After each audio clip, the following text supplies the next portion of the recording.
welcome to another edition of Trader Talk TV. And obviously, we're still doing this virtually thanks to COVID, but hopefully, we're going to get closer to more whiteboard sessions in our office. Today, we've got Nico from Mediarithmics here with us.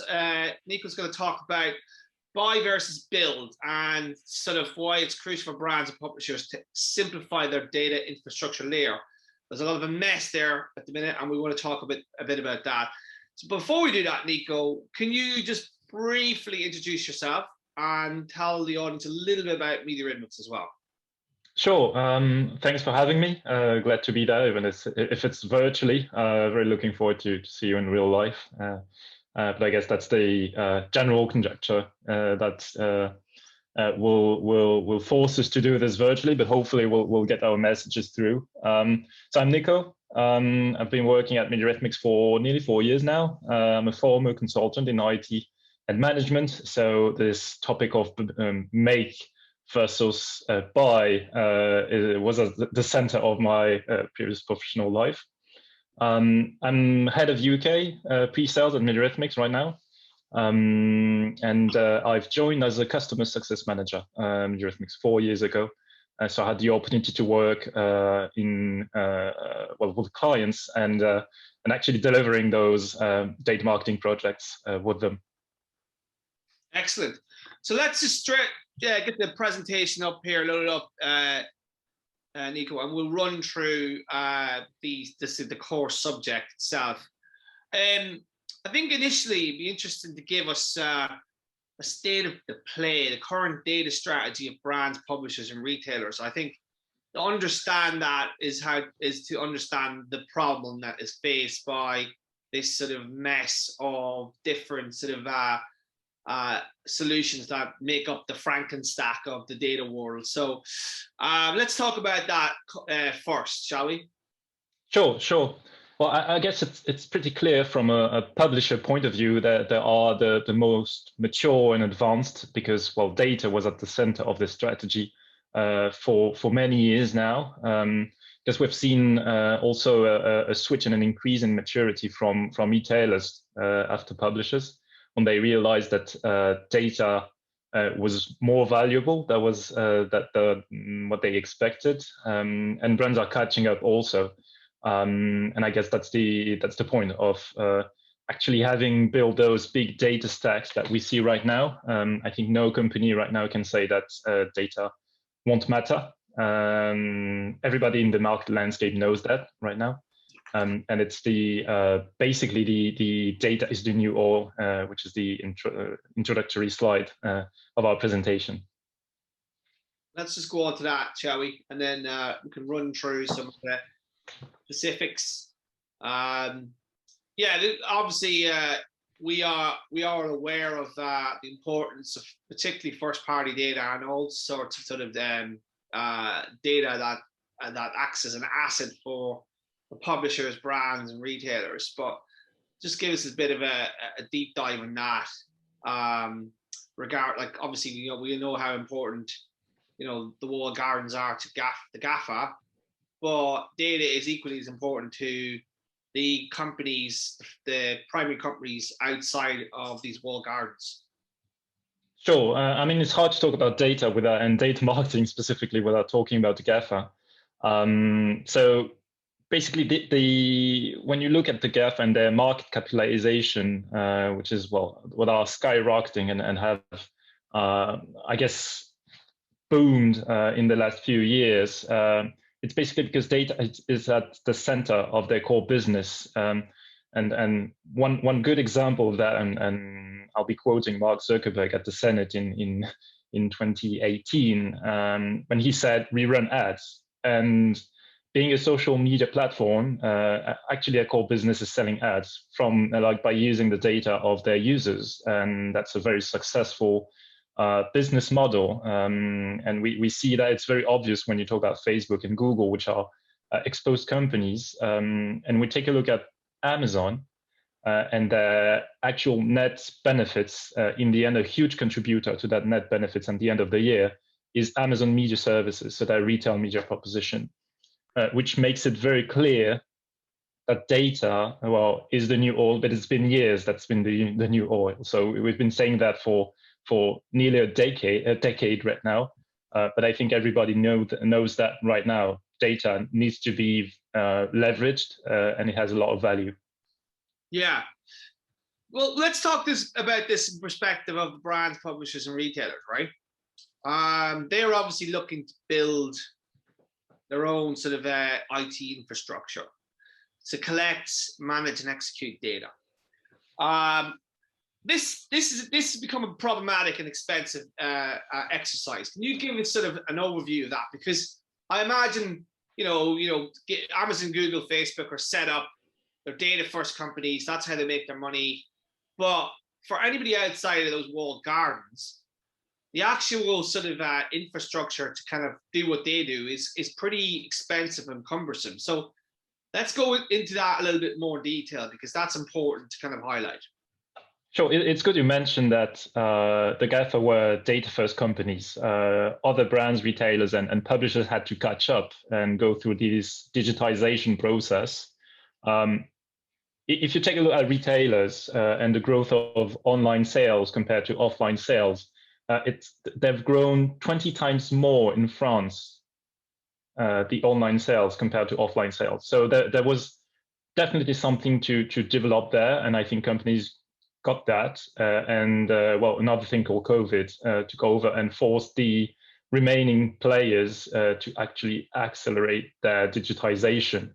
So there was a lot going on from 2010 and 2020, and just I think it's an astonishing figure. If you take a look at the past 18 months, COVID has sped up by nearly 6 years the digitization efforts. So there was a lot of efforts put into it, and in the end, what you had to do was to manage those omni-channel interactions. So if you're a brand, a retailer, a publisher, you have multiple data points coming from different sources, and you would use those different sources to interact with your prospects or customers. So just to give you a few examples of them, you have campaign, of course, because you're basically delivering your data marketing campaigns. You do that on walled gardens, on the open web, on site. So that's a point of interaction. Another one is regular browsing, where, of course, you would use the data from your campaigns, but also from your own sources, and that opens up the list to other points of interaction. Purchases, that's basically the core business of brands and retailers. So new channels, CRM, which was, I guess, the first step of many companies building the CRM to get this customer-centric approach, and also linked in with other sources like offline. So when you start to involve call centers, mailing, and point of sales, that gives you a very complex landscape to manage and a lot of data points to kind of structure and lay out and lay flat, I would say. Yeah. So let's talk about how that seems like quite a lot of data points to kind of to kind of manage. How difficult is this for the sort of retailers, publishers, brands to kind of like manage that? What does a stack look like? Good question. I guess when we start having conversations with players on the market, they often have invested already into tech stacks to store all of their users' data, because they understood that the complexity of the interaction with the customers required to have some sort of database to get this data in one place. And what's used, nowadays it's usually the data lake, general terms for this huge data warehouse where you would push all your data points into one place. In my former professional life, the idea was whether you would build this on premise or cloud-based. I guess it's generally accepted right now that cloud-based is the way to go because of the massive amount of data you have on the market. So it's virtually impossible, not cost efficient, to build it on your own and your own servers. So you would have this data lake that is owned and operated, by internal IT teams. What that means is you would store structured data sources, the one that we mentioned earlier, that come from the CRM, web, and stores, and the ERP, which is basically at the center of the data strategy of any company, and unstructured data sources, so market reports, panels, internal reports, or stores. The difference is you have on the left side, the structured data sources are easier to manage because they're linked to a specific user. And you have unstructured data sources, which are more difficult to manage because there are general and aggregated data that you want also to leverage. So you have all this data being dumped into effectively a database in the cloud, which is then connected up to various other parts of the technology stack, if you will, by the IT team. So this is a very bespoke solution. Are you saying to us that that a lot of companies work on this premise, that they build their own bespoke solutions? I think it's a good first step because in the end, well, as you said, those bridges were built either by the internal IT teams or by consultancy partners that was part of a few years ago. But in the end, is it a single source of truth? I guess you could say that you have data in one place, and storage is basically pretty cheap. So it's cost efficient compared to the previous solutions. But what you want to do is actually making the data actionable, meaning delivering use cases, and that's where the challenges rise up, really. Because from this cloud-based data lake, what you want to do to deliver a very simple campaign where you would basically build audiences and try to deliver your marketing message. Yeah, and is there issues connecting this sort of bespoke infrastructure with the data lake? Because like you're talking about actionable data, right? And you were talking about structured data and unstructured data, and imagine that all of that's stored in a database, which is what a data lake effectively is, a cloud-based database.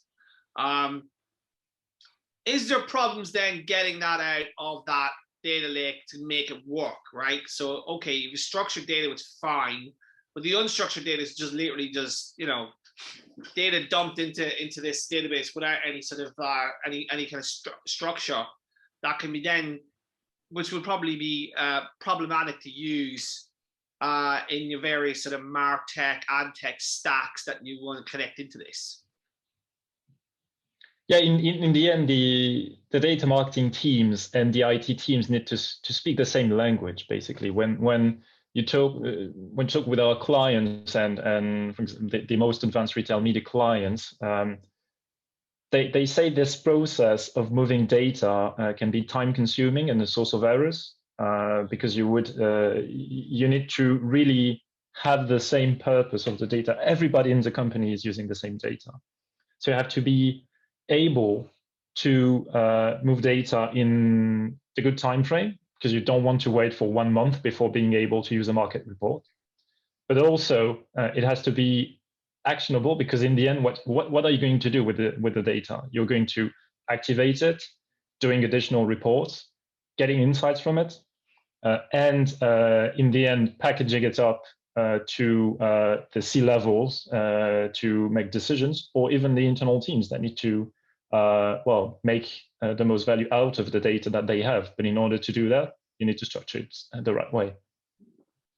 Okay, and I mean, this seems fairly complex workflow process.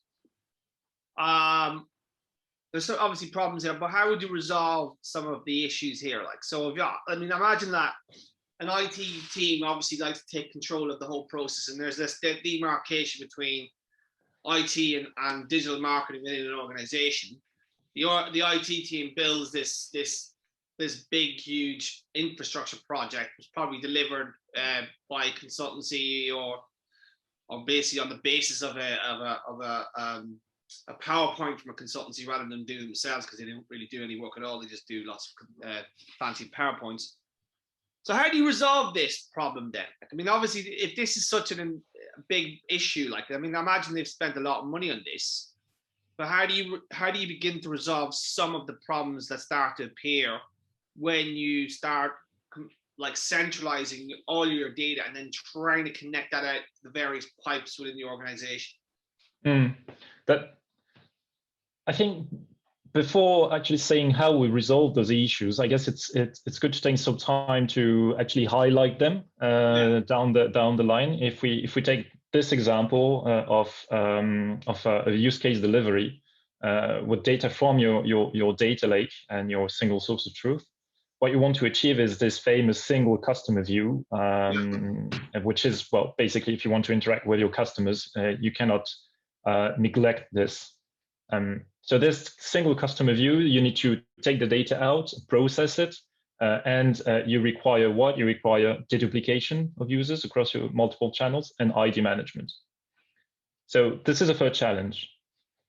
Second one is being able to take this list of single customers, if you've achieved that, and segment them into relevant audiences.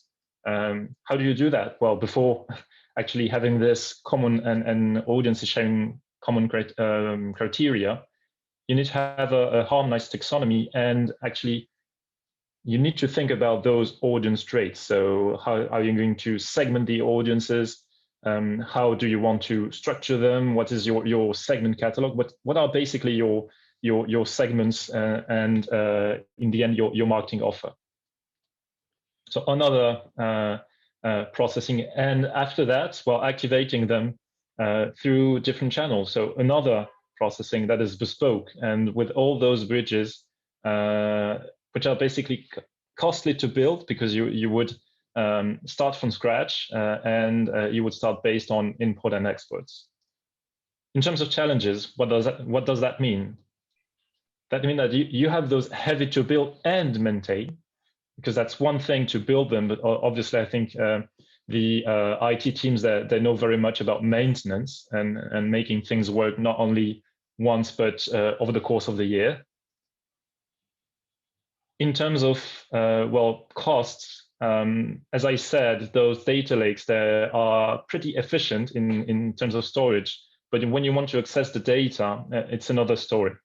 Most of them have a query-based cost structure. So that means every time you want to deliver a use case, it's going to cost you money or additional money. And one of the major problems also is you don't want to wait for days before being able to deliver a use case. So real time will be an issue there because you have those bridges that were bespoke, but usually not fit for real time purposes. So how do we solve that, basically? This is other challenges that derive from the one that we mentioned in a well, static world where we would imagine the challenge are only technical. It's part of the problem. There are other also challenges that are linked with the ecosystem that we work in. This is the AdTech and MarTech ecosystem is complex in itself, just because there are thousands of MarTech solutions. So that basically means virtually hundreds of bridges to build for a given brand, retailer, or publisher. And if you have to do that at scale with your own internal teams, they are going to spend a lot of time, and you're going to invest a lot in consulting into just building those bridges. And imagine you achieve that, you have other pressures that come from legal and regulatory well, concerns or entities. I think everybody knows about GDPR in Europe. There's the equivalent in the US with CCPA. Even Brazil issued its own data privacy law, and they're definitely not the only ones. And we definitely see a trend there. We could talk about Canada, we could talk about Mexico, we could talk about virtually any country, because privacy is beginning to be at the center of the concerns of the citizens, because they're becoming data savvy, because they're using data and they know that data is being used. And last but not least, the market changes themselves, the end of third-party cookie, the new Google Privacy Sandbox, new frameworks. there's a lot to keep up with in the data marketing landscape. So there's going to be constant change, and brands, retailers, and publishers need to keep up with those changes if they want to be competitive in today's data marketing ecosystem. So we have a range of problems here. First, we have the complexity of the ecosystem. There's the MarTech solutions that could be from all sorts of things like email, social, as you have marketing automation, online personalization, SSPs, DSPs. The head begins to spin when you have to take into account all of the different vendors in that space and all the different connections, API connections, and all the rest of it, and all the different sort of processes that they may have on their platforms. Then you've got legal regulatory concerns, which is obviously front of mind for any company that is, large enough to get fined on a global basis, particularly in Europe, if they fall foul of regulatory requirements in that market. And obviously with all the different fragmented illegal and legal data laws globally, it becomes a bit of a headache for any global company, and I suppose any digital company, because it is global. And then finally, the market changes. The cookie, end of the cookie, what does that mean? That affects performance measurement, targeting, all the rest of it, and the Google privacy sandbox. Good God, I'd resign if I was a CMO right now. And we could talk about it today, but this video would probably be outdated in a few months, because that's what it is. So what you're saying is the headache for an IT department and the digital marketing department just grows and grows and grows, particularly if you're trying to maintain this sort of like multifaceted operation. And every day your IT infrastructure, your data infrastructure gets more complex, requires more resource, requires more cost. And for most companies, it's just a headache trying to keep up with this, especially when you're running bespoke solutions internally. So give us a case for a standalone technology, and talk about what that means. And obviously, we're obviously selling our own book here, but given the complexity here, it's important to talk about this standalone technology for data marketing. Let's talk about that. Sure. I'll start with the good news, because we've talked about challenges, we've talked about pressures, we've talked about change. But the good thing is, when we talk to our clients and prospects, there's an incredible shift, because they're really becoming data savvy, and because they've invested in building those infrastructure, and they really have this data marketing mindset because they want to do something with data. So what that means is they have this knowledge and the willingness to build an efficient infrastructure. So if we take a look back at the initial situation, we think that primarily with a data marketing infrastructure, you will have this place where you would centralize all your data points with the idea of delivering those data marketing use cases. You would say, well, what that means to ditch or to get rid of the previous data lake and efforts you've put in. Well, we believe it's definitely not the case. We see the data marketing cloud of 2021 being the place where you would focus on delivering use cases, and this data marketing cloud needs to communicate with your current IT architecture. And all of the efforts you've put into storing all the data into one place can be leveraged in order to deliver the typical use case we described just previously. But for this data marketing infrastructure to work with the combination of data from the data lakes, adding a layer of AI or machine learning, this data marketing cloud needs to be based on a graph database. A graph database is basically the best model if you want to achieve this single customer view and storing multiple data points and identities across unique individuals.